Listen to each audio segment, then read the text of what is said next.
Hello everyone, स्वागत है आप सभी का पीसीएस बाई तरुण चैनल पर। जैसे कि आप सभी को पता है कि एमपीजीके को ध्यान में रखते हुए परीक्षा धाम बुक के माध्यम से हम 2026 वाली जो है बुक को कवर यहाँ पर कर रहे हैं। पिछली वीडियो में अगर हमने बात किया है तो मध्य प्रदेश का सामान्य परिचय, मध्य प्रदेश का भूगोल, मध्य प्रदेश की अर्थव्यवस्था एवं मध्य प्रदेश की राज्य व्यवस्था के बारे में क्वेश्चनों पर बात पूरा डिटेल से बात कर चुके हैं। इसके बाद मध्य प्रदेश में जनजातियों वाला चैप्टर था, ट्राइब्स वाला, उसको मैंने अभी छोड़ दिया है क्योंकि यूनिट 10 की जो परीक्षा धाम की बुक आती है प्रॉपर तरीके से हमने वो आपको जो है कंप्लीट करवा दिया, इसीलिए इसको अभी हमने स्किप कर दिया है। आपके एग्जाम्स हैं उसको ध्यान में रखते हुए सीधा हिस्ट्री पर आए। 56, 57, 58 और 59 में एंशिएंट हिस्ट्री थी जिसको हम अभी तक जो है कंप्लीट कर चुके हैं। आज हम जिस वीडियो पे बात करेंगे 60 नंबर का चैप्टर है जिसमें हम मध्यकालीन इतिहास से संबंधित क्वेश्चनों की बात करेंगे। और मध्यकालीन इतिहास ये भारत का तो थोड़ा बहुत होगा ही होगा, लेकिन प्रॉपर तरीके से मध्य प्रदेश के मिडिवल हिस्ट्री की यहाँ पर जो है बात यहाँ पर करने वाले, तो एक ही वीडियो में पूरा मध्यकालीन इतिहास आपका कंप्लीट होने वाला है जो कि बहुत ही ज्यादा महत्वपूर्ण है। इसके बाद फिर हमारा इसमें चैप्टर आएगा 61 वाला जिसमें आधुनिक इतिहास से संबंधित प्रश्नों की जो है और डिटेल से जो है बात यहाँ पर करेंगे। तो आज हम यहाँ पर 60 नंबर के चैप्टर में मध्य प्रदेश का मध्यकालीन इतिहास के बारे में बात करेंगे। सबसे पहले इसमें बात किया तो दिल्ली सल्तनत एवं मालवा सल्तनत आएगी, इसके बाद मुगल काल आएगा, तदुपरांत तोमर वंश, फिर गौंड रियासत, बुंदेलखंड रियासत एवं बघेलखंड रियासत के क्वेश्चन जो है आपके आने वाले हैं। एक एक करके सभी वंश, सल्तनत एवं रियासत के बारे में बात करेंगे। छोटा सा अपडेट है कि हमारा ऐप आ चुका है जिसका नाम यूपीएससी नट है। इस ऐप पर जाके जो है मल्टीपल आप लोग जो है टेस्ट सीरीज वगैरह ज्वाइन कर सकते हो। टेस्ट सीरीज के अलावा बात की तो मल्टीपल कोर्सेज भी चल रहे हैं, उनको भी जो है ज्वाइन कर सकते हो। तो आपके एग्जाम्स के पॉइंट ऑफ व्यू से ऐप की अगर बात की जाए तो डिस्क्रिप्शन में हमने लिंक भी दे दिया है, या प्ले स्टोर पर सर्च कर लेना है यूपीएससी नट नाम से। क्वेश्चन की तरफ वापस लौटते हैं। दिल्ली सल्तनत कालीन मध्य प्रदेश के बारे में बात किया तो दिल्ली सल्तनत में सबसे पहले कौन आता है? गुलाम वंश आता है ना, खिलजी वंश, फिर आपके तुगलक वंश, इस तरीके से आपके वंश आते रहते हैं। लेकिन अभी हम बात कर रहे हैं दिल्ली सल्तनत में गुलाम वंश के बारे में। गुलाम वंश का जो टाइम पीरियड रहा है 1206 से लेके 1290 का समय रहा है। 1202 में कुतुबुद्दीन ऐबक ने चंदेल राजा परमर्दी देव, जिन्हें परिमल देव भी कहा जाता है, इनको हराकर कालिंजर एवं खजुराहो पर जो है कुतुबुद्दीन ऐबक के द्वारा जीत दर्ज जो है कर ली गई थी, है ना, जीत दर्ज कर ली गई। इसके बाद 1231-32 का समय आता है। इल्तुतमिश ने ग्वालियर के किले पर जो है प्रतिहारों को यहाँ पर हराया हुआ था। इसके बाद 1235 का समय आता है। इल्तुतमिश पहला सुल्तान था जिसने महाकालेश्वर मंदिर को लूटा था। महाकालेश्वर मंदिर उज्जैन में है, इल्तुतमिश के द्वारा 1235 में लूटा गया था।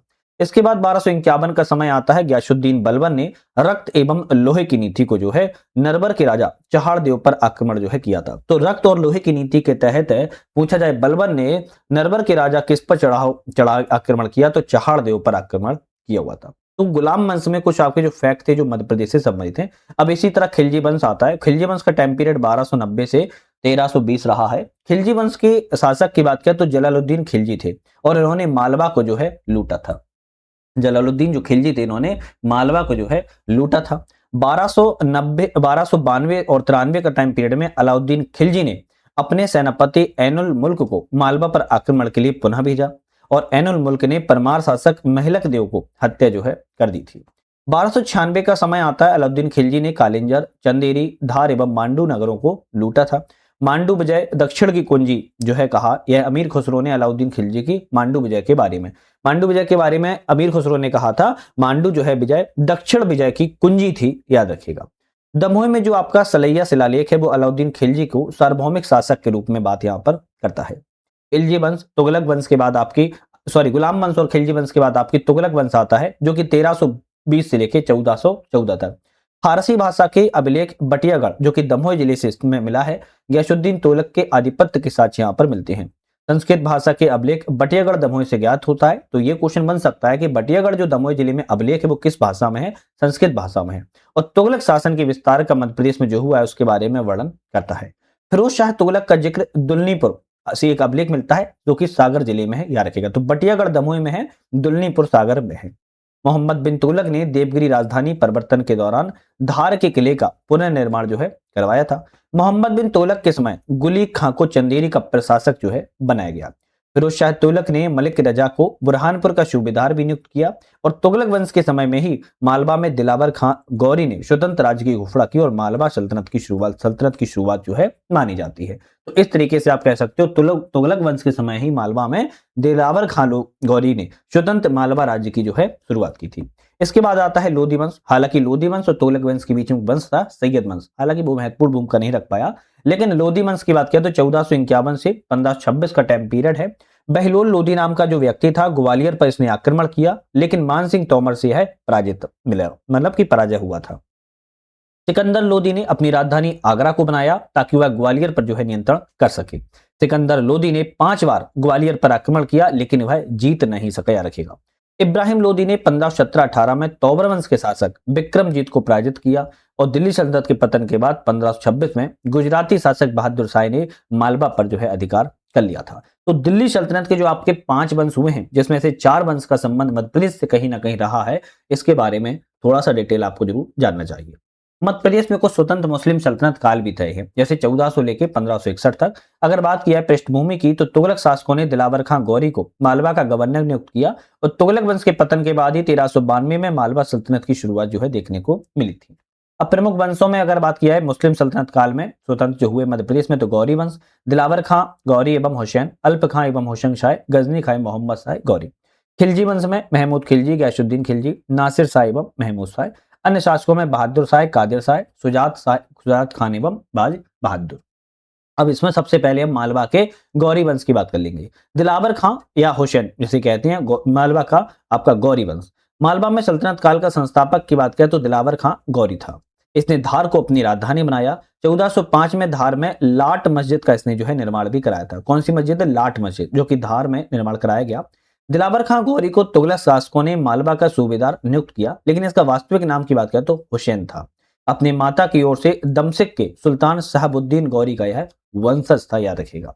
इसके बाद आते हैं होशंग शाह गौरी, जो कि दिलावर खां का ही क्या था? पुत्र था, और वास्तविक नाम इसका अल्प खां था। तो दोनों ही नाम कभी कभी आपने सुने होंगे कहीं ना कहीं, है ना। तो होशंग शाह जो था दिलावर खां लोधी गौरी का पुत्र था और वास्तविक नाम अल्प खां था। मालवा सल्तनत का इसको वास्तविक संस्थापक कहा जाता है, होशंग शाह गौरी को। होशंग शाह ने अपनी राजधानी धार से मांडू को बनाया और मांडू का नाम परिवर्तन करके सादियाबाद कर दिया, जिसे खुशियों का शहर कहा जाता है। इसने नर्मदापुरम का नाम परिवर्तित करके होशंगाबाद कर दिया और मांडू की जामी मस्जिद का निर्माण होशंग शाह के समय में ही पूरा हुआ था, लेकिन महमूद खिलजी ने इसका विस्तार किया और 1454 में इसका निर्माण पूरा किया। इसने राजा भोज के द्वारा निर्मित विशाल बांध को जो है नष्ट करवा दिया था, जिसे साइकोल्पियन बांध भी कहा जाता है। मांडू में असरफी महल की इसने नींव रखी थी, इसका निर्माण होशंग शाह ने करवाया। होशंग शाह का मकबरा कहाँ है अगर पूछा जाए तो मांडू में है, और होशंग शाह का मकबरा मध्य प्रदेश का ताजमहल जो है कहलाता है। मध्य प्रदेश क्या कहलाता है? ताजमहल कहलाता है। इसके बाद मोहम्मद शाह गौरी आता है। होशंग शाह की मृत्यु हो गई, तब उसके बाद मोहम्मद शाह गौरी अल्प समय में ही गद्दी पर बैठ गया। इसका वास्तविक नाम की बात करें तो गजनी खान था। और मालवा में गौरी वंश का यह अंतिम शासक था, मोहम्मद शाह गौरी, याद रखना है। होशंग शाह का मकबरा की बात करें तो मांडू में है, मध्य प्रदेश का ताजमहल कहा जाता है। ये आप जो है चित्र के माध्यम से देख सकते हो।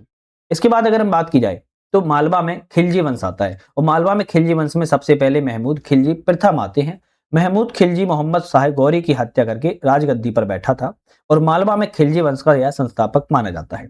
इसने बात किया तो होशंग शाह का मकबरा मांडू में जो है निर्मित करवाया और महमूद खिलजी ने राणा कुंभा से युद्ध करके विजय प्राप्त की और मांडू के नजदीक एक विजय स्तंभ का भी निर्माण जो है करवाया था, लेकिन विजय स्तंभ किसी कारणवश से ध्वस्त हो गया। इसने असरफी महल का निर्माण पूर्ण करवाया, जो कि तत्कालीन मदरसा जो है बना हुआ है, मदरसा में परिवर्तन जो है कर दिया गया है। इसके बाद महमूद खिलजी फर्स्ट के बाद आते हैं गैसुद्दीन खिलजी, और इसके समय में जहाज महल की स्थापना की गई थी। तो आज आए जहाज महल के निर्माण किसने करवाया? तो आप कहेंगे गैसुद्दीन खिलजी ने करवाया। मैदनी राय को चंदेरी का राज्यपाल की बात किया तो उसने नियुक्त किया था। हिंडोला महल या चंपा बावड़ी का निर्माण भी गैसुद्दीन खिलजी ने ही करवाया। मालवा में मादक वस्तुओं पर प्रतिबंध गैसुद्दीन खिलजी के समय में ही लगाया गया था। बात की जाए नासिर शाह, गैसुद्दीन खिलजी के बाद नासिर शाह बने।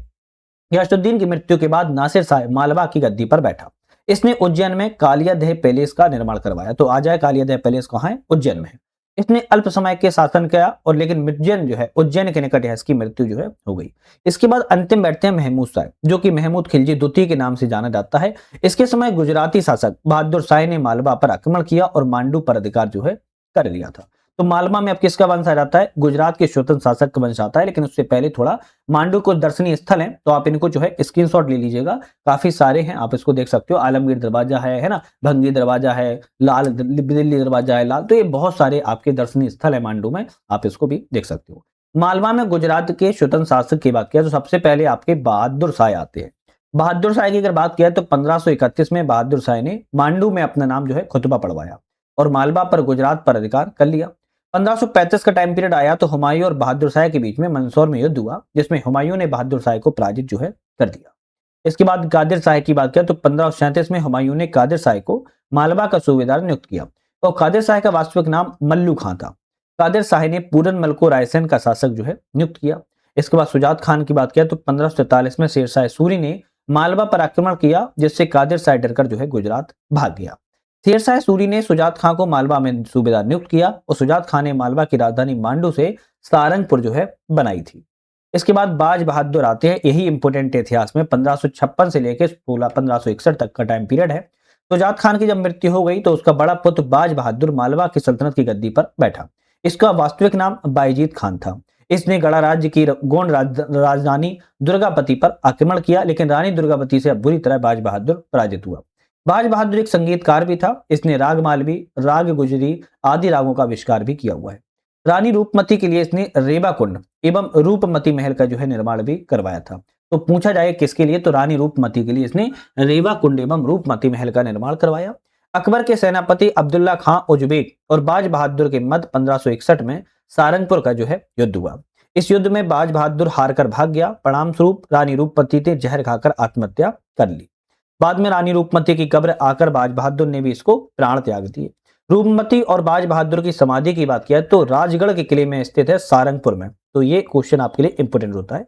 बाद में अकबर को इस आक्रमण का पछतावा हुआ। अकबर ने बाज बहादुर की कब्र पर आसिक ए सादिक और रानी रूपमती के कब्र पर शहीद ए वफा जो है लिखवाया था। तो ये दोनों चीजें याद रखना है। बाज बहादुर की कब्र पर अकबर ने आसिक ए सादिक और रानी रूपमती की कब्र पर शहीद ए वफा को लिखवाया था अकबर के द्वारा। अकबर को बाद में पछतावा भी हुआ था। इसके बाद ऐसा हुआ था, क्या हुआ कि मालवा अभियान में राणा कुंभा महमूद खिलजी के मध्य में युद्ध हुआ। दोनों ने अपनी जीत के दावे किए। दोनों एक दूसरे के विजय स्तंभ का निर्माण करवाया। राणा कुंभा ने चित्तौड़ में, ध्यान रखना है, और महमूद खिलजी ने मांडू के पास में विजय स्तंभ का निर्माण करवाया। लेकिन वर्तमान में चित्तौड़ का विजय स्तंभ मौजूद है। महमूद खिलजी के द्वारा बनवाया गया विजय स्तंभ जो है किसी कारणवश नष्ट हो गया है। ये भी कहीं ना कहीं इतिहास में एक जो है चर्चा का विषय बना रहता है। इसके बाद निवाड़ में फारूकी वंश आता है। निवाड़ में फारूकी वंश की पृष्ठभूमि की बात किया है तो दिल्ली के सुल्तान फिरोज शाह तुगलक के द्वारा जब सिंध पर आक्रमण के बाद गुजरात से लौट रहे थे, तब मलिक रजा ने सुल्तान और उसकी सेना को भोजन की व्यवस्था जो है यहाँ पर की हुई थी।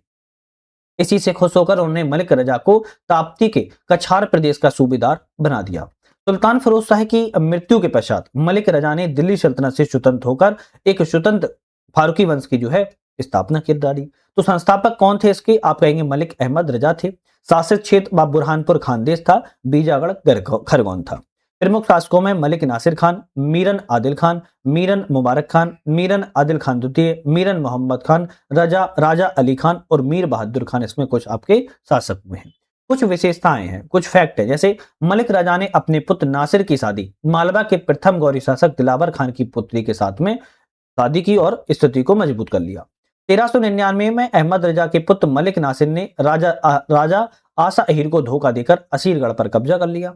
गुजरात के शासक अहमद शाह ने मलिक नासिर को खान की उपाधि दी और तब इसका प्रदेश जो है खानदेश कहलाने लगा। बुरहानपुर का अगर पूछा जाए पुराना नाम क्या है, तो भृगनापुर या बिरहटपुर के नाम से भी जाना जाता है। भृगनापुर का नाम बदलकर मालिक नासिर खान ने शेख बुरहाउद्दीन के नाम पर बुरहानपुर जो है रख दिया था। इसके बाद आदिल खान द्वितीय ने अपने क्षेत्र का विस्तार गोंडवाना क्षेत्र और झारखंड के तक कर लिया, जिसलिए इसे शाह ए झारखंड भी कहा जाता है आदिल खान द्वितीय को।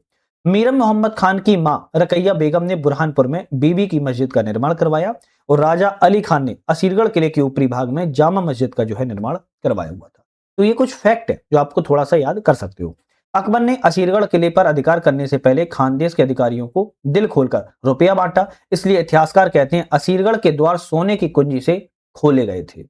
1601 में असीरगढ़ किले पर बादशाह अकबर का अधिकार हो गया और इस समय बुरहानपुर में मीर बहादुर खान का शासन चल रहा था। असीरगढ़ की बजाय अकबर की अंतिम विजय जो है मानी जाती है। इसके बाद बुरहानपुर में कुछ मुगल सूबेदार हुए, जैसे दानियाल। 1601 में अकबर ने शहजादा दानियाल को बुरहानपुर का सूबेदार नियुक्त किया और कुछ समय के लिए खानदेश की जगह इसको नाम दानदेश भी कहा जाने लगा, है ना। दूसरा आते हैं शहजादा परवेज, जो कि 1610 में बने। इस समय इंग्लैंड के राजा जेम्स प्रथम का दूत टॉमस रो आया था। शहजादा परवेज से मिलने बुरहानपुर यह पहुंचा था। इसके बाद शहजादा खुर्रम शाहजहां 1616 की बात किया है। इसी समय बुरहानपुर में शाहजहां की पुत्री रोशन आरा एवं हुस्न आरा का जन्म हुआ। प्रारंभिक काल में शाहजहां ने बुरहानपुर से ही शासन चलाया। बुरहानपुर में ही 1631 में पत्नी मुमताज महल की मृत्यु हो गई और उसके शव को ताप्ती नदी के तट पर दफनाया गया। और फिर उसी वर्ष मुमताज के अवशेषों को शहजादा शुजान के संरक्षण में आगरा जो है भेज दिया गया। इसके बाद महाबत खान आते हैं, तो शाहजहां ने महाबत खान को दक्षिण का सूबेदार नियुक्त किया और यह फिर बुरहानपुर चला गया। इसके बाद औरंगजेब, उत्तराधिकार के युद्ध में औरंगजेब जो है दक्षिण का सूबेदार भी रहा है, ये भी आपको याद रखना है। इसके बाद मध्यकाल में आपके मध्य प्रदेश में मुगल कालीन की बात की जा रही है। मुगल कालीन में बात किया, दिल्ली सल्तनत के बाद मुगल काल जब आया तो बाबर, हुमायूं, शेर शाह सूरी, अकबर, जहांगीर और शाहजहां, ये कुछ आपके 6 व्यक्ति ऐसे हैं जो मध्य प्रदेश में मुगल कालीन के संदर्भ में इंपोर्टेंट रहे हैं। चंदेरी का युद्ध सबसे पहले समझ लेते हैं, एमपीपीएससी सीडी 24 में क्वेश्चन आया था। चंदेरी का युद्ध 1528 में हुआ था। बाबर ने मैदनी राय को यहाँ पर हराया था। शेर शाह सूरी फरीद नाम था उसका, इस युद्ध में बाबर की तरफ से लड़ा था और इस युद्ध के बाद महिलाओं ने जोहर जो है किया हुआ था। बाबर ने लाशों के मीनार बनाने का भी आदेश दे दिया था, याद रखना है। ये तो मोटी मोटी बात हो गई। बाबर की बात क्या है, 1526 से 1530 का टाइम पीरियड रहा है, लेकिन इस टाइम पीरियड के दरमियान खानवा का युद्ध हुआ था 1527 में। मैदनी राय ने बाबर के खिलाफ जाकर राणा सांगा की मदद की और 1 साल बाद ही बाबर ने मैदनी राय पर आक्रमण कर दिया। मुगल साम्राज्य के संस्थापक बाबर ने 1528 में चंदेरी के युद्ध में मैदनी राय को हराकर उसकी पुत्रियों का विवाह हुमायूं और कामरान से जो है करा दिया। इसके बाद हुमायूं का टाइम पीरियड आता है 1530 से 1540। ग्वालियर के तोमर राजा ने पानीपत के प्रथम युद्ध में बेमिसाल कोहिनूर हीरा को मुगल राजकुमार हुमायूं को सौंपा था।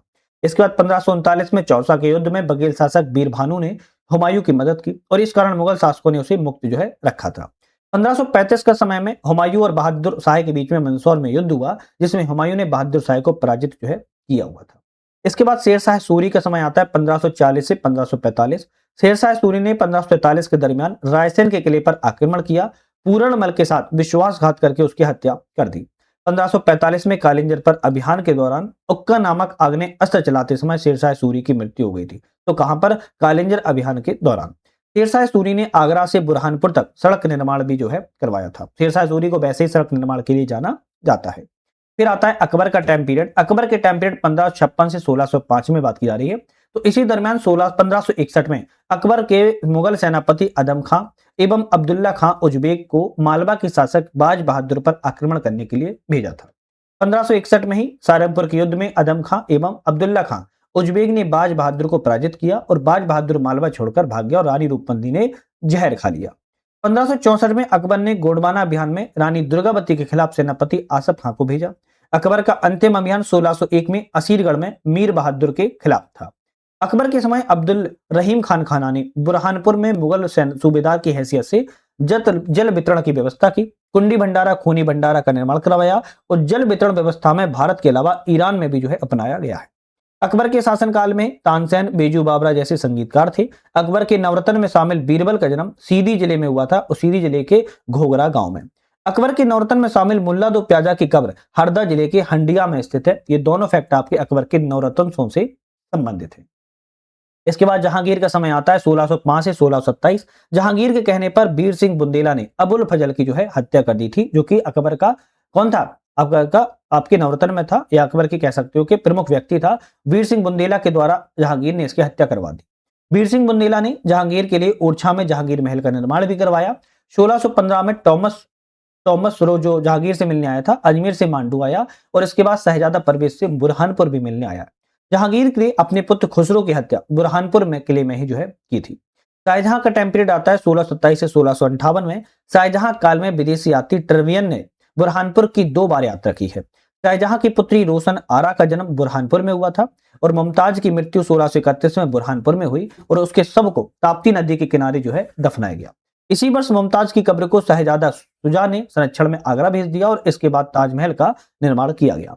तो बात की जाए कि शाहजहां की जो प्रिय पत्नी थी मुमताज, इसकी मृत्यु बुरहानपुर में हुई थी और इसके शव को ताप्ती नदी के किनारे दफनाया गया था। लेकिन मुमताज की कब्र को शहजादा शुजा के संरक्षण में आगरा भेजा गया और इसके बाद ताजमहल का निर्माण जो है किया गया था। तो आप समझ सकते हो ये चीजें फैक्ट वाले इंपोर्टेंट है।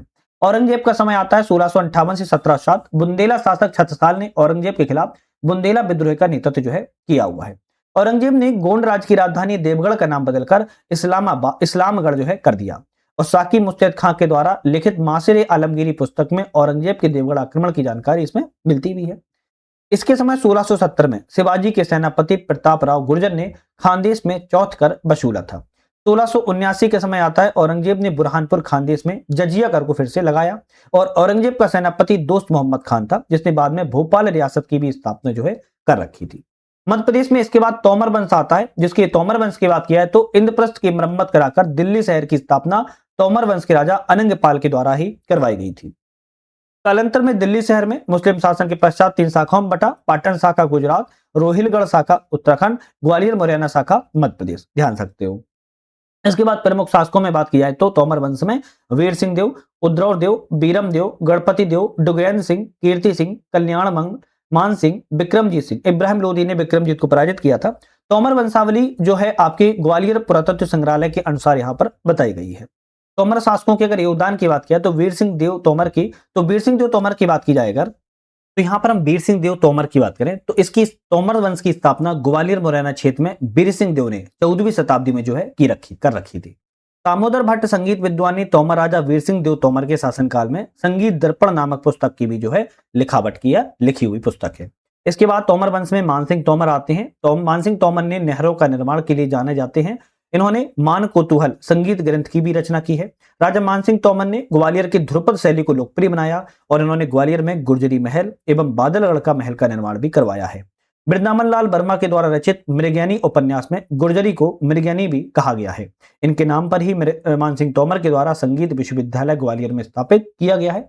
मानसिंह के प्रसिद्ध सामंत और मंत्री खेमचंद थे और इनके दरबार में मित्र मिश्र, शिरोमणि मिश्र और हरिनाथ मिश्र प्रमुख दरबारी रहे हैं। मित्रोदय की रचना मित्र मिश्र ने की है और राग दर्पण मान कौतूहल का फारसी अनुवाद भी बताया जाता है। ग्वालियर में मान मंदिर का निर्माण भी मानसिंह तोमर के द्वारा करवाया गया। राजा विक्रमजीत सिंह या विक्रमादित्य सिंह की बात किया तो राजा मानसिंह के पुत्र थे। इन्होंने ग्वालियर किले में विक्रम महल का निर्माण जो है करवाया था। इनके समय 1558 में इब्राहिम लोधी ने ग्वालियर किले पर आक्रमण किया था और आक्रमण के बाद इब्राहिम लोधी की अधीनता स्वीकार कर ली और जागीरदार बन गए थे। 1526 में पानीपत के पहले युद्ध में इब्राहिम लोधी की ओर से लड़ते हुए वीर गति को प्राप्त हुए। रामप्रसाद बिस्मिल का पूरा नाम की बात की जाए तो रामप्रसाद तोमर था, ध्यान रखिएगा। इसके बाद अगर हम बात किया तो मध्य प्रदेश में गोंडवाना रियासत का समय आता है। गोंडवाना रियासत में गढ़मंडला रियासत, देवगढ़ रियासत और खिलरा रियासत आती है। गढ़मंडला रियासत की बात किया तो यादव राज, जारोदय और यदुराय प्रमुख शासक हुए। संग्राम साय, दलपत साय एवं वीर नारायण, रानी दुर्गावती। राजधानी की बात किया तो गढ़ा मंडला यादव राय के समय में राजधानी थी। सिंगौरगढ़ संग्राम साय और दलपत साय के समय राजधानी थी। चौरागढ़ रानी दुर्गावती के समय राजधानी थी। रामनगर हृदय साय के समय राजधानी थी और मंडला नरेंद्र साय के समय राजधानी थी। तो गढ़ मंडला की राजधानी अलग अलग समय के व्यक्ति के समय अलग अलग रही है। इसको आप थोड़ा सा याद ही करने में आपको सहूलियत हो सकती है। यादव राव की बात किया सबसे पहले तो गौड़ वंश के संस्थापक यादव राव का जन्म गोदावरी तट पर सहल गांव में जो है हुआ था। गोदावरी तट पर सहल गांव में हुआ था। मां नर्मदा की प्रेरणा से दमोह और गढ़ा की शासक पुत्री रत्नावली से इनका विवाह हुआ और यादव राय को साम्राज्य स्थापित करने में तिलवारा के तांत्रिक सुरभि पाठक ने सहयोग किया था। यादव राय के उत्तराधिकारियों में क्रमशः खरजी, गौरक्षदास, सुखन दास एवं अर्जुन दास प्रमुख रहे हैं। इसके बाद संग्राम साय का शासन आता है। संग्राम साय का वास्तविक नाम अमरदास था, जो कि अर्जुन दास के पुत्र थे और इनके सिक्कों पर पुलत्स्य वंशी भी लिखा गया था। अमरदास को गुजरात के शासक बहादुर शाह ने रायसेन विजय में सहायता देने के कारण संग्राम साय की उपाधि भी दी थी। यह गोंड राज्य का वास्तविक संस्थापक माना जाता है और संग्राम साय के 2 पुत्र थे, एक दलपत साय, दूसरे चंद्र साय। संग्राम साय के स्थापत्य में योगदान की बात किया संग्राम सागर झील का निर्माण जबलपुर में करवाया। बाजना मठ का निर्माण भैरवनाथ भगवान को समर्पित जबलपुर में करवाया। सिंगौरगढ़ किले का निर्माण दमोह में करवाया और चौरागढ़ किले का निर्माण नरसिंहपुर में करवाया था। संग्राम साय साहित्य में योगदान की बात किया संस्कृत भाषा का विद्वान था। रस रत्न माला की रचना की है। दरबारी कवि की बात किया दामोदर ठाकुर थे। कुछ विशेषताएं हैं। रूपनाथ जहां के द्वारा रचित गृडेश नरप्रणम साहित्य अनुसार संग्राम साय शासन के दौरान 52 गढ़ शामिल यहाँ पर किए गए थे। इसके बाद दलपत साय की बात किया है। संग्राम साय की मृत्यु के बाद 1543 में उसका ज्येष्ठ पुत्र दलपत साय सिंहासन पर बैठा। 1542 में दलपत साय के विवाह चंदेल वंश की राजकुमारी दुर्गावती से हुआ। दलपत साय के समय प्रमुख विद्वान मेघ एवं दामोदर ठाकुर थे। दलपत साय की असामयिक मृत्यु के पश्चात दुर्गावती विधवा हो गई और नाबालिग पुत्र वीर नारायण को राज सिंहासन पर बैठाया और खुद शासन संभालने लगी।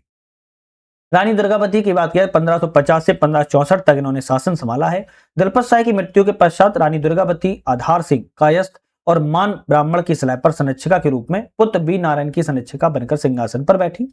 दलपत साय के समय राजधानी सिंगौरगढ़ थी। दुर्गावती ने राजधानी को चौरागढ़ स्थानांतरित कर दिया था। रानी दुर्गावती के दरबार में पद्मनाभ भट्टाचार्य, महेश ठाकुर, भागीरथ जैसे विद्वान थे। रानी दुर्गावती सफेद हाथी का नाम सरमन था, याद रखिएगा। रानी दुर्गावती के समय गढ़ा राज्य पर आक्रमण हुए। जैसे प्रथम आक्रमण अफगान सरदारों का था, जिन्हें रानी ने पराजित किया था। दूसरा आक्रमण मांडू के शासक बाज बहादुर का था, जिसे रानी ने बुरी तरह पराजित किया। तीसरा आक्रमण मुगल शासक आसफ खां का था, मुरीद का था, जिसमें रानी पराजित हुई। मुगल सेनापति आसफ खां और रानी के मध्य नरवई का युद्ध हुआ था, ध्यान रखिएगा। इस युद्ध में रानी दुर्गावती ने अपनी कटार से आत्महत्या कर ली थी। रानी दुर्गावती की समाधि नरई जबलपुर में है और गोंड राज्य अन्य मुगलों के अधिकार में आ गया और मुगलों ने यहाँ सूबेदार आसफ खां कासिम खां को नियुक्त कर दिया था। स्थापत्य में रानी दुर्गावती की बात किया तो पचमठा मंदिर जबलपुर में है, रानी ताल जबलपुर में है, आधार ताल जबलपुर में है और चेरी ताल भी जबलपुर में है। कुछ विशेष है, रानी दुर्गावती की 500वीं जयंती, रानी दुर्गावती श्री अन्न प्रोत्साहन योजना, जबलपुर में रानी दुर्गावती स्मारक पहल की जो स्थापना भी की गई है। इसके बाद उत्तरकालीन कुछ गोंड शासक हुए हैं, जिसमें चंद्र साय दलपत साय का भाई था। 10 गढ़ों का मुगलों को देने के बाद पुनः गद्दी पर बैठा, 1576 तक शासन किया। मधुकर साय चंद्र साय की मृत्यु के बाद उसका छोटा पुत्र मधुकर साय गद्दी पर बैठा। मुगलों के प्रति आभार प्रकट करने वाला और मुगल दरबार में पहुंचने वाला पहला गोंड शासक था। इसने बघेलखंड के कुछ क्षेत्रों पर अपना अधिकार कर लिया और बघेल शासकों के साथ संघर्ष शुरू किया, जिन्हें गोंड बघेली संघर्ष भी कहा जाता है। मधुकर साय ने अपने भाई की हत्या कर दी और उसके बाद में पछतावा हुआ और खुद को पीपल के खोखले पेड़ में बंद कर उसने आग लगवा दी और प्राण त्याग कर प्रायश्चित किया। प्रेम साय इसके बाद आते हैं। मधुकर साय की मृत्यु के पश्चात प्रेम साय गढ़ा का शासक बना। प्रेम साय के दरबार में विष्णु दीक्षित और गंगाधर वाजपेयी जैसे विद्वान मौजूद थे। बुंदेला शासक जुझार सिंह बुंदेला ने चौरागढ़ पर आक्रमण करके प्रेम साय की हत्या कर दी। इसके बाद हृदय साय बनते हैं। मृदेम साय की मृत्यु के बाद उसका पुत्र हृदय साय राज सिंहासन पर बैठा। रामनगर की इसने स्थापना की और इसको राजधानी बनाया। हृदय साय के दरबार में विष्णु दीक्षित, कमलादत्त ठाकुर, वेदनाथ जैसे दरबारी विद्वान थे। हृदय साय स्वयं एक संगीतकार भी था। हृदय कौतुक और हृदय प्रकाश की इसने रचना की है। हृदय साय के 2 पुत्र हुए हैं, छत्र साय एवं हरि सिंह। हृदय साय स्थापत्य की बात किया तो मंडला के निकट हृदय नगर की स्थापना की। मंडला में आयताकार पद्धति से मोती महल का निर्माण करवाया। रामनगर मंडला में बघेलिन महल, बेगम महल का निर्माण चिमनी बेगम की याद में कराया। राय भगत की कोठी का भी निर्माण करवाया। कुछ फैक्ट हैं, मध्य प्रदेश सरकार ने मंडला मेडिकल कॉलेज का नाम बदलकर हृदय साय मेडिकल कॉलेज कर दिया। छत्र साय की बात किया। हृदय साय की मृत्यु के बाद उसका पुत्र 13 वर्ष तक शासन किया है और औरंगजेब का दक्षिण अभियान का प्रारंभ इसी के समय देखने को मिलता है। उसके उत्तराधिकारी में केसरी साय, हरि सिंह और पहाड़ सिंह थे। लेकिन बात की जाए नरेंद्र साय की, जो कि छत्रसाल बुंदेला के आक्रमण के भय से नरेंद्र साय ने राजधानी रामनगर की जगह मंडला को अपनी राजधानी बनाया और इसे राज्य को गढ़ मंडला कहा जाने लगा। नरेंद्र साय की सरकारी मुद्रा महाकाली का नाम अंकित था। नरेंद्र साय ने अपनी बहनों मान कुंवर और दान कुंवर का विवाह देवगढ़ के शासक बख्त बुलंद एवं रतनपुर के राजा राज सिंह से किया हुआ था। महाराज साय की बात किया तो इसके बाद नरेंद्र साय का पुत्र महाराज साय सिंहासन पर बैठा और मराठा शासक बालाजी बाजीराव ने 1741 में मंडला पर आक्रमण करके उसे जीत लिया और मराठों से पराजय के बाद ही महाराजा साय की मृत्यु का कारण यह बन गया। शिवराज साय की बात किया है तो महाराजा साय की मृत्यु के बाद पेशवाओं ने शिवराज साय को मंडला की गद्दी पर बैठाया। 4 लाख रुपए की सालाना पर चौथ निर्धारित यहाँ पर कर दी गई। इसके बाद निजाम साय बैठते हैं। 1749 में शिवराज का भाई निजाम साय ने अपने हाथों में सत्ता ली और निजाम साय के समय लक्ष्मी प्रसाद दीक्षित प्रसिद्ध कवि थे, जिन्होंने गजेन मोक्ष काव्य की रचना की हुई है। मंडला में राजराजेश्वरी भवन का निर्माण निजाम साय के द्वारा ही करवाया गया है। नहरी साय की बात किया है तो निजाम साय की मृत्यु के बाद उसका भतीजा नहरी साय गद्दी पर बैठा और नहरी साय ने तेजगढ़ दमोह में मराठों से युद्ध किया, लेकिन पराजय प्राप्त हुई और गढ़ मंडला पर मराठा का नियंत्रण स्थापित हो गया। बहुत शासक हुए भाई इसमें, है ना। सुमेर साय पेशवा प्रतिनिधि बिसाजी चंदोरकर की सहायता से सुमेर साय का शासक बना था। नरहरि साय विसाजी चंदोरकर ने दोबारा नरहरि साय को शासक बनाया और शंकर साय सुमेर साय का पुत्र शंकर साय राजगद्दी पर बैठा। शंकर साय ने 1857 के स्वतंत्रता संग्राम में अंग्रेजों के खिलाफ विद्रोह किया। सितंबर 1857 में कैप्टन क्लार्क ने शंकर साय और उसके पुत्र रघुनाथ साय को बंदी बनाकर दोनों को तोपों से उड़वा दिया था। इसके सम्मान में मध्य प्रदेश सरकार ने 2022 में छिंदवाड़ा विश्वविद्यालय का नाम बदलकर शंकर साय विश्वविद्यालय कर दिया है। तो भाई गोंड शासक में बहुत शासक हुए, इनको थोड़ा सा जरूर याद कर लीजिएगा। रानी कमलापति की अगर बात किया है, रानी कमलापति के बारे में अगर मोटे मोटे पॉइंटों पे बात की जाए तो सलकनपुर रियासत के राजा कृपाल सिंह के यहाँ इनका जन्म हुआ था और इनका विवाह गिन्नौरगढ़ की रियासत राजा निजाम शाह से हुआ। राजा निजाम शाह की मृत्यु के उपरांत इन्होंने पुत्र के संरक्षण के रूप में भोपाल पर शासन किया। दोस्त मोहम्मद खान के षड्यंत्र के कारण भोपाल के छोटे तालाब में इन्होंने जल समाधि ले ली। फिर इसके बाद 15 नवंबर 2021 को जनजातीय गौरव दिवस के उपलक्ष्य पर हबीबगंज रेलवे स्टेशन का नाम बदलकर रानी कमलावती रेलवे स्टेशन कर दिया गया। रानी दुर्गावती संबंधी कुछ तथ्यों की बात किया है। रानी दुर्गावती विश्वविद्यालय जबलपुर में है। रानी दुर्गावती टाइगर रिजर्व दमोह में है। रानी दुर्गावती एयरपोर्ट जबलपुर में है। रानी दुर्गावती जयंती 5 अक्टूबर को मनाई जाती है। रानी दुर्गावती बलिदान दिवस 24 जून को मनाया जाता है। रानी दुर्गावती सम्मान 2008 में समाज सेवा उद्यमता जनजाति महिला को दिया गया। रानी दुर्गावती श्री अन्न योजना मोटे अनाज को बढ़ावा देने के लिए शुरू की गई है। और रानी दुर्गावती पुरस्कार मेधावी छात्रों को 10वीं और 12वीं बोर्ड परीक्षाओं में उत्कृष्ट प्रदर्शन के लिए दिया जाता है। इसके बाद गोंड साम्राज्य से संबंधित कुछ स्थापत्य किला है, जैसे चौरागढ़ किला नरसिंहपुर में है, सिंगौरगढ़ किला दमोह में है, बाजना मठ जबलपुर में है, पचमठा मंदिर गढ़ा जबलपुर में है, मोती महल रामनगर मंडला में है, बघेलन महल रामनगर मंडला में है, राजराजेश्वरी मंदिर मंडला में है और मंडला किला मंडला में है। तो ये कुछ आपके स्थापत्य कला है, किस स्थान पर बात की गई है। अब इसी तरह साहित्यकार जैसे संग्राम साय रस रत्नमाला रचना की है, दामोदर ठाकुर की दिव्य निर्णय, महेश ठाकुर की आलोक दर्पण, तिथि तत्व चिंतामणि, पद्मनाथ भट्टाचार्य की दुर्गावती प्रकाश, वीर चंपू, भानुदत्त ने रस मंजरी, लक्ष्मी प्रसाद दीक्षित ने गजेंद्र मोक्ष, रूपनाथ जहां ने गृडेश नरपणम और वीर वाजपेयी ने प्रेम दीप का नाम से जो है रचनाओं को यहाँ पर किया हुआ है। देवगढ़ में गोंड राज्य की बात किया 1580 से 1573 1743 के समय पीरियड रहा है देवगढ़ का गोंड राज्य। पृष्ठभूमि में गढ़ा मंडला के कमजोर होने के बाद देवगढ़ में ध्रुवा गोंड राज्य का उदय हुआ। पहले गोली गवाल अही लोगों का यह राज्य था। धनसुर एवं रनसुर ग्वाल राजाओं की हत्या करके राजा जाटवा ने देवगढ़ राज्य की पुनर्स्थापना जो है यहाँ पर की थी।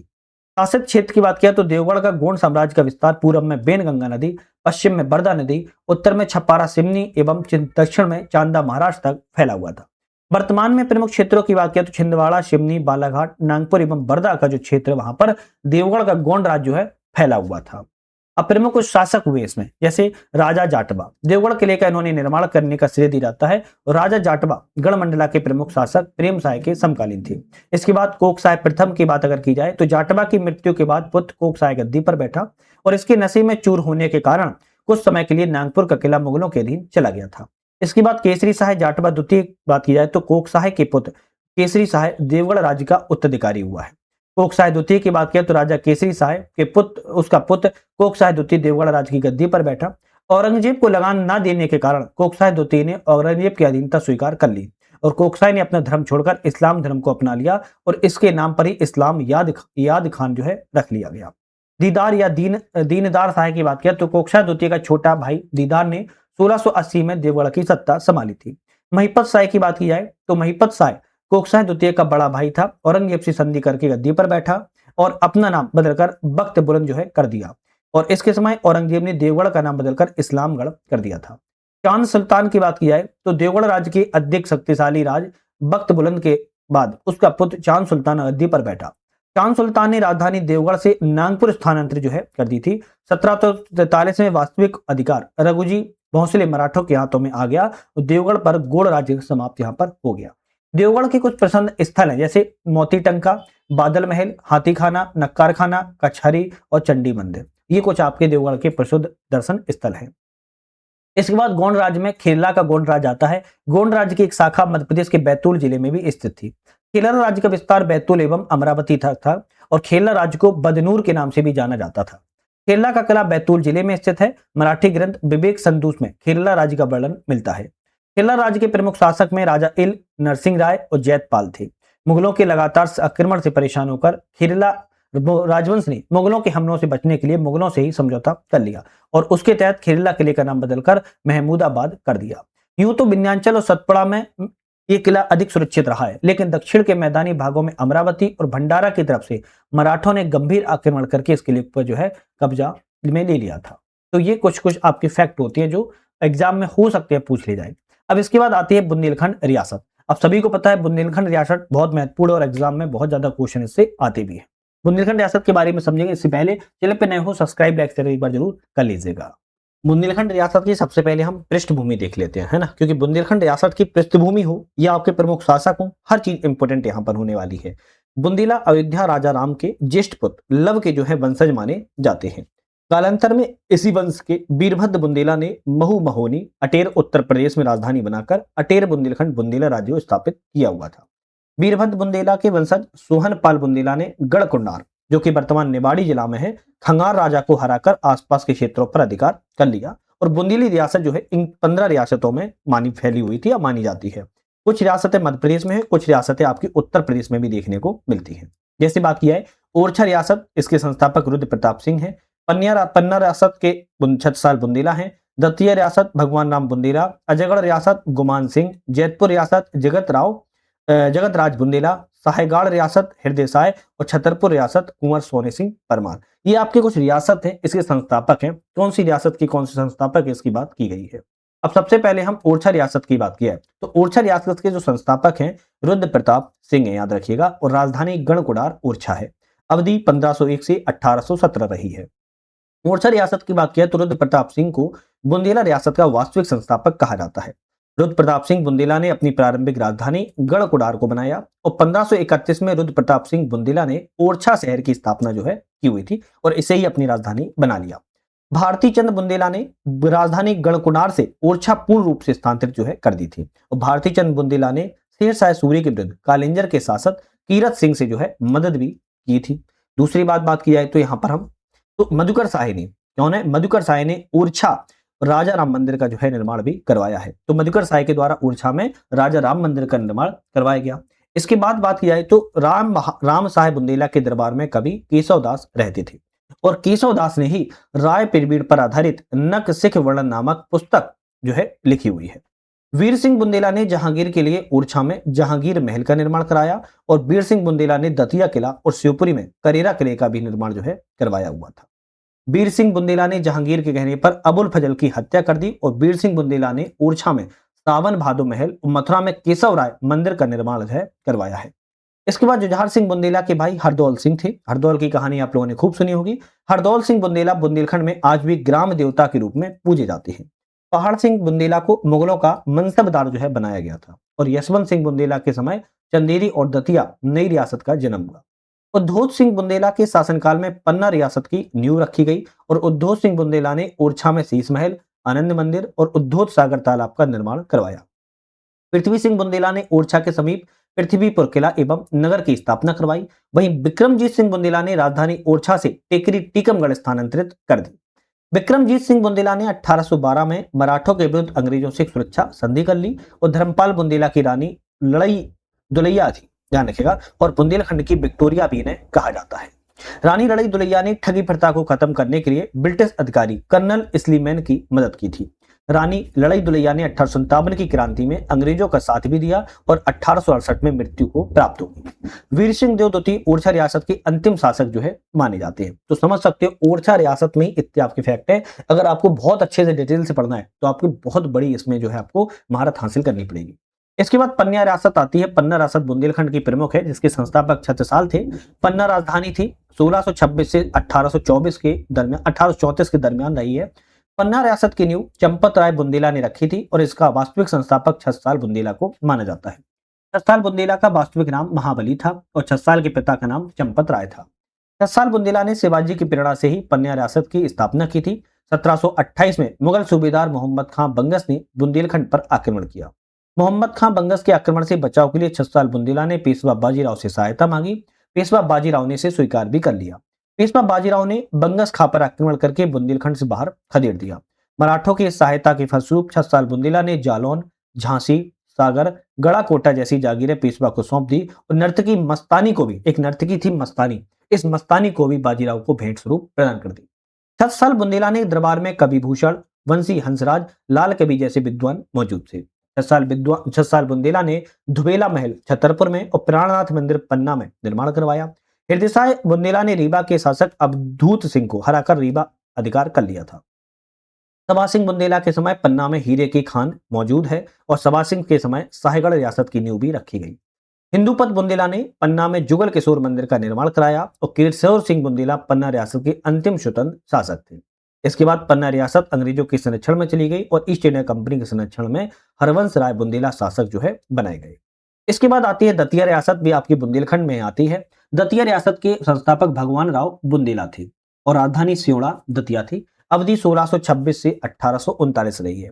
ओरछा के शासक वीर सिंह बुंदेला ने दतिया किले का निर्माण करके पुत्र भगवान राव बुंदेला को दतिया की छोटी बड़ौनी राज पृथक जागीर के रूप में प्रदान कर दी। भगवान राव बुंदेला दतिया रियासत के संस्थापक माने जाते हैं, याद रखिएगा। और दूसरी बात, भगवान राव बुंदेला के बाद उसका पुत्र शुभकर्ण बुंदेला दतिया का शासक बना और इसी ने औरंगाबाद में शुभकर्ण हवेली का निर्माण भी करवाया था। इसके बाद शुभकर्ण बुंदेला के समकालीन कवि गोरीलाल की पुस्तक छत्र प्रकाश में शुभकर्ण को मुगल सेना का वीर सेनापति भी कहा गया है। शुभकर्ण बुंदेला के बाद दलपत राव प्रताप सिंह बुंदेला दतिया के शासक बने और इसी ने दतिया का नाम बदलकर दलीप नगर जो है रख दिया। दलपत राव बुंदेला के बाद उसका बेटा रामचंद्र बुंदेला गद्दी पर बैठा और औरंगजेब के इसी समय महाराष्ट्र के सितारा किले पर पहरेदार नियुक्त किया गया। रामचंद्र बुंदेला के बाद उसका भाई पृथ्वी सिंह बुंदेला शासक बना और इसने दतिया की जगह शियोड़ा पृथ्वीनगर को अपनी शासन की राजधानी के रूप में बनाया। पृथ्वी सिंह बुंदेला हिंदी साहित्य के इतिहासकारों में रसनिधि के नाम से प्रसिद्ध हैं। पृथ्वी सिंह के उत्तराधिकारियों में इंद्रजीत सिंह बुंदेला, शत्रुजीत सिंह बुंदेला और पारीक्षित बुंदेला प्रमुख हैं। परीक्षित या परीक्षित बुंदेला के शासनकाल में दतिया रियासत पर अंग्रेजों का अधिकार जो है हो गया। इसके बाद अजयगढ़ रियासत का समय आता है। अजयगढ़ रियासत के संस्थापक गुमान सिंह थे। राजधानी अजयगढ़ थी। 1765 से 1809 इसकी अवधि रही है। अजयगढ़ रियासत की स्थापना जैतपुर के राजा पहाड़ सिंह बुंदेला के भतीजे गुमान सिंह बुंदेला ने की थी।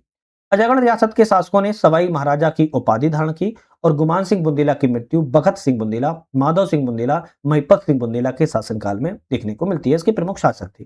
भगत सिंह बुंदेला ने लक्ष्मण सिंह को अपना कामदार नियुक्त किया और महिपत सिंह बुंदेला की पत्नी ने 1857 क्रांति में अंग्रेजों के विरुद्ध विद्रोह में भाग लिया था। इसके बाद जैतपुर रियासत आती है। जगतराज बुंदेला इसके संस्थापक थे। जैतपुर राजधानी थी, याद रखेगा। जैतपुर रियासत के संस्थापक छत्रसाल बुंदेला के दूसरे पुत्र जगतराज बुंदेला थे। जैतपुर रियासत की राजधानी जैतपुर थी, वर्तमान महोबा जिला उत्तर प्रदेश में है। जगतराव बुंदेला के उत्तराधिकारी में पहाड़ सिंह बुंदेला, गजराज बुंदेला, केसर सिंह बुंदेला और पारीक्षित बुंदेला हुए हैं। राजा पारीक्षित ने बुंदेलखंड में बुड़वा मंगल उत्सव का आयोजन करके अंग्रेजों के खिलाफ जागीरदार एवं अन्य लोगों को इकट्ठा किया। परीक्षित बुंदेला के समय में खेत सिंह बुंदेला को शासक बनाया गया और उसकी मृत्यु के बाद ईस्ट इंडिया कंपनी का जैतपुर रियासत पर अधिकार हो गया। इसके बाद साहेगढ़ रियासत आती है, जिसके संस्थापक की बात किया तो छत्रसाल बुंदेला के पुत्र हृदय साय बुंदेला हुए हैं। और एक बात याद रखनी है, इसके प्रमुख शासकों में बात किया है तो आपके बुंदेला को शोभा सिंह बुंदेला, पृथ्वी सिंह बुंदेला, हरि सिंह बुंदेला, मर्दन सिंह बुंदेला राजा भक्त वली शासक हुए।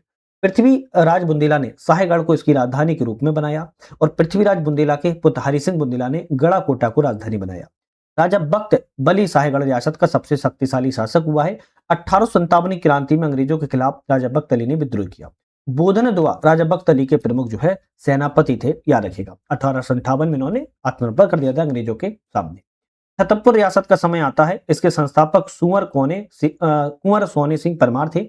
छतरपुर राजधानी थी, याद रखेगा। तो और दूसरा नाम भी बात किया तो सुजीन पवार सिंह बुंदेला के नाम से ये जो है जाने जाते हैं। इसके उत्तराधिकारियों में इसका बेटा प्रताप सिंह बुंदेला प्रमुख था। 1816 में प्रताप सिंह बुंदेला ने अंग्रेजों से संधि करके अधीनता को स्वीकार कर लिया था।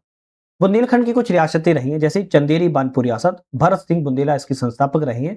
चंदेरी, केलगांव, बानपुर इसकी राजधानी रही। विजय राघवगढ़ रियासत की बात किया तो बेनी हजूरी कचबहा प्रयागदास इसके संस्थापक रहे। राजधानी विजय राघवगढ़ रही है। समर्थर रियासत में बात किया तो शमशेरगढ़ और समथर राजधानी रही है और गरौली रियासत में गोपाल सिंह इसके संस्थापक माने जाते हैं। मध्य प्रदेश में कुछ अन्य प्राचीन नाम भी हैं, जैसे काकड़ाम सांची का नाम था, जसपुर मंदसौर का नाम, पांचालगढ़ पंचमढ़ी का, टुंडीकर दमोह का, सादियाबाद मांडू का, मयूरबन मुरैना का, मानदाता ओमकारेश्वर का, दिलीप नगर दतिया का, भैलसा बिरसा का, खानदेश बुरहानपुर का, शभोगनगर एरण का एवं नौचगिरी उदयगिरी का। ये प्राचीन नाम है, मतलब पुराने नाम थे, ये वर्तमान में नाम है। जैसे विशालावंती उज्जैन का नाम था, कारुस बघेलखंड का, बांधवेश बघेलखंड का, रीमा रीवा का, ब्रह्मपुरी चित्रकूट का, तेबर त्रिपुरी का, उच्चकल्प उचेहरा का, डाहल देश जबलपुर का, गंगापुरी ऊर्छा का, अनलपुर शिवपुरी का और मुंडवारा कटनी का। ये कुछ प्राचीन नाम एवं वर्तमान के नाम है। बुंदेलखंड रियासत की कुछ स्थापत्य कला है, जैसे ऊर्छा की कला ऊर्छा में है, रानी महल ऊर्छा में है, शहर पनाय ऊर्छा में है, राम राजा मंदिर ऊर्छा में है, दतिया का किला दतिया में है, करीरा किला शिवपुरी में है, जहांगीर महल ऊर्छा में है, चतुर्भुज मंदिर ऊर्छा में है। इसके बाद सप्तखंडा महल दतिया में है, छतरपुर शहर छतरपुर में है, प्राणनाथ मंदिर पन्ना में है, सागर शहर सागर में है, अजयगढ़ किला पन्ना में है, बुंदेली दरवाजा रीवा में स्थित है। तो आप चाहो तो इसके स्क्रीनशॉट भी ले लीजिएगा, जो आपके एग्जाम्स के लिए कहीं ना कहीं इंपोर्टेंट रह सकते हैं। राजा हरदौल की बात किया तो राजा हरदौल का संबंध ओरछा रियासत से है। हरदौल जो है बुंदेलखंड राजा वीर सिंह के छोटे बेटे हैं।